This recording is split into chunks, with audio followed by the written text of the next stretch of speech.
हनुमान जी महाराज ने हमें सिखाया कि जिंदगी में जो कुछ मिला है उसमें आनंद से जीना, कभी उदास या चिंतित बहुत मत रहना। हनुमान जी महाराज जब आगे बढ़े, ढूंढते ढूंढते विभीषण का घर मिल गया। विभीषण ने सब बात बताई कि सीता जी अशोक वाटिका में है। हनुमान जी महाराज अशोक वाटिका में आए हैं। असफलता हुई तो उदास हुए थे, फिर सोचा कि जिंदा रहेंगे तो सफलता मिलेगी। अब हनुमान जी महाराज को फिर सफलता भी मिल गई, सीता जी मिल गए। सोचा कि कैसे बात करूं, यदि मैं वानर होकर मनुष्य की भाषा बोलूँगा तो सीता जी को लगेगा कि ये कोई राक्षस है, और यदि मैं मनुष्य होकर बात बताऊंगा तो भी ये राक्षस या सब पहचान लगी कि कोई मनुष्य आया है।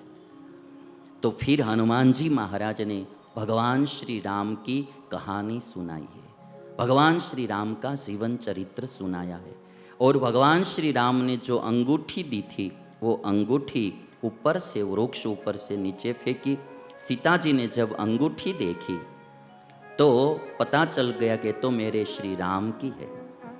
और तब हनुमान जी महाराज ने सीता जी से पूरी बात बताई कि मुझे श्री राम जी ने ही यहाँ भेजा है।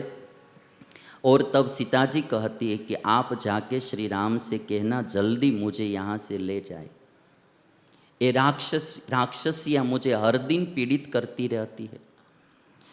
हनुमान जी महाराज ने कहा कि मैया ऐसा है तो आप ऐसा करो, मेरी पीठ पर बैठ जाओ, आज ही मैं राम से मिला देता हूँ आपको। तो सीता जी को लगा कि अभी ये छोटा सा वानर है और मुझे बिठाने की बात करता है, कैसे हो सकेगा।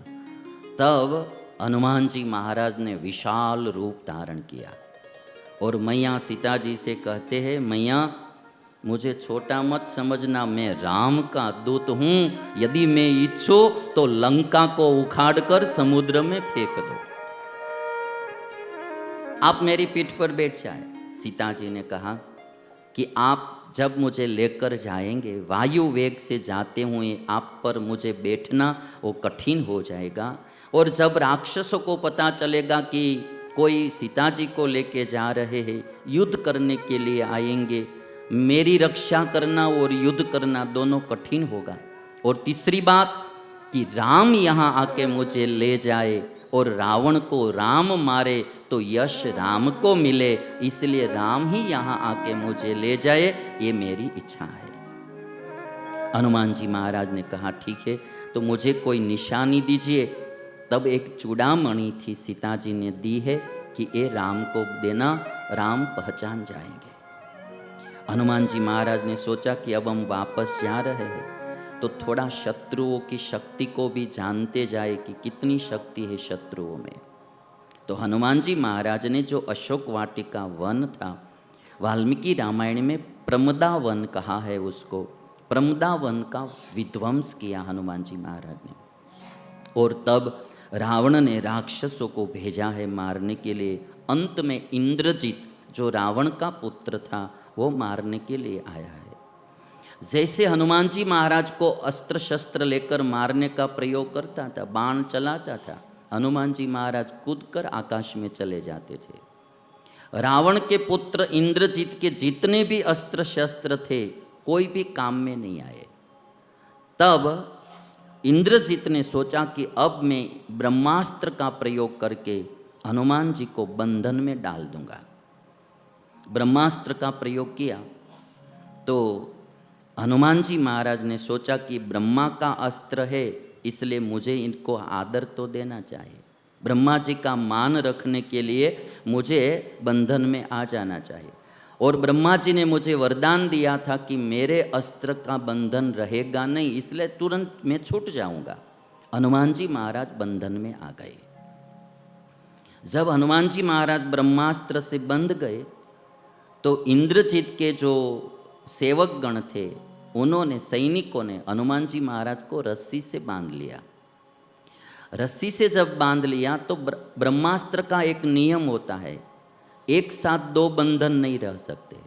ब्रह्मास्त्र का प्रयोग करके किसी को बांध दिया और दूसरे बंधन से यदि बांधेंगे तो ब्रह्मास्त्र का बंधन छूट जाएगा।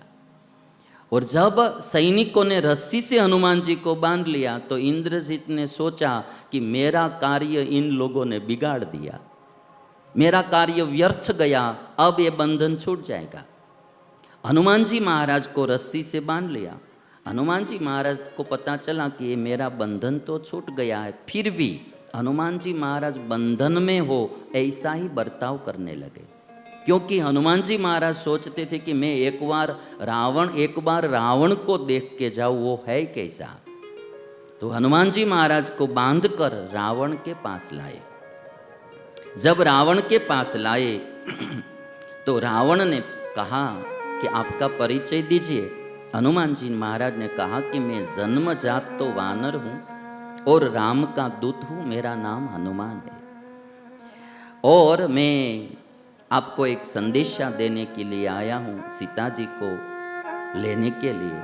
यदि आप सीता जी को वापस दे दे तो कोई युद्ध बुद्ध होगा नहीं। हनुमान जी महाराज ने रावण से कहा कि आप वाली को तो जानते होंगे, वाली को तो जानते होंगे। एक बाण से राम ने वाली को मार दिया। वही राम अब सुग्रीव के साथ मित्रता करके आ रहे हैं युद्ध करने के लिए, आप सीता जी को वापस दे दीजिए। किंतु रावण ने माना नहीं। रावण ने कहा कि इस हनुमान जी को मार डालो। तब विभीषण ने कहा कि दूत को मारना नहीं चाहिए, दूत को स्वामी द्वारा भेजा गया कहलाता है, यदि युद्ध करना है तो उनके स्वामी के साथ करो, दूत को नहीं मारना चाहिए। और कोई दंड देना है तो दीजिए, दूत को मारना नहीं चाहिए। और तब हनुमान जी महाराज, रावण ने आदेश दिया कि वानरों को पूंछ बहुत अच्छा लगता है, तो इसके पूंछ पर कपड़े बांध दो, तेल डालो और जलाओ। तो हनुमान जी महाराज के पूंछ पर कपड़े सब लगाए और तेल डाला और फिर पूंछ को जलाया। और जब हनुमान जी महाराज का पूंछ जलाया और पूंछ जलने लगा तो सभी वानर, सभी राक्षस लोग उनको लेकर पूरी नगरी में घुमाने लगे। हनुमान जी महाराज ने लंका में जाकर अपना पूंछ बढ़ाया और एक एक घर में जाकर पूंछ की पधरामणी की, सभी घर में थोड़ा सा ऐसा पूंछ करते थे और आग लगा के फिर दूसरे घर में, सभी घर में हनुमान जी महाराज ने पधरामणी की और पूरी लंका जलने लगी। तब से एक बात बताई जाती है कि परनु अमंगल चाहता घरनु अमंगल थाय, अंजनी सुत ने बाळता लंका सड़गी जाए। जो दूसरे का अमंगल करने के लिए जाएगा तो अपना ही अमंगल होगा। हनुमान जी महाराज को जलाने के लिए गए लंका वाले तो लंका ही जल गई। और ये बात हम सबको एक सिखाती है कि कभी भी दूसरे का अमंगल करना नहीं, सोचना भी नहीं। दूसरे का अहित हम करेंगे, हमारा ही अहित होगा, ये बात पक्की है। किसी का अमंगल नहीं करना, अहित कार्य नहीं करना, और सोचना भी नहीं किसी का अमंगल हो। हमें हमारा भाव पॉजिटिव ही रखना है।